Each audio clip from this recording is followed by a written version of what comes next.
இப்போது புதிய அறிமுகம் ஆச்சி ஹோட்டல் சாம்பார் 50 கிராம் ரூபாய் 20 மட்டுமே. கௌரவ விரிவுரையாளர்களுக்கு மாதம் 5000 ரூபாய் கூடுதலாக ஊதியம் வழங்கப்படும் என உயர்கல்வித்துறை அமைச்சர் கோவி செழியன் அறிவித்துள்ளார். தஞ்சை மாவட்டம் திருவிடைமருதூரில் புதிதாக திறக்கப்பட்ட அரசு கலைக் கல்லூரிக்கு முத்தமிழ் அறிஞர் டாக்டர் கலைஞர் மு. கருணாநிதி அரசு கலை மற்றும் அறிவியல் கல்லூரி என பெயர் மாற்றம் செய்து அதற்கான பலகையை அமைச்சர் கோவி செழியன் பார்வையிட்டார். பின்னர் செய்தியாளர்களுக்கு பேட்டியளித்த அவர் இந்த அறிவிப்பை வெளியிட்டார். கௌரவ உரிமையாளர்களுக்கு 2015 15,000 ரூபாய் ஊதியம் வழங்கப்பட்டது.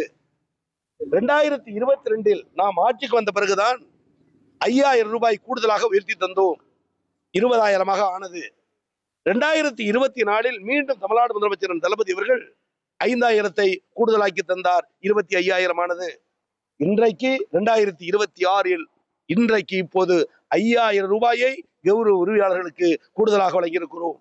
இப்போது புதிய அறிமுகம் ஆச்சி ஹோட்டல் சாம்பார் 50 கிராம் ரூபாய் 20 மட்டுமே.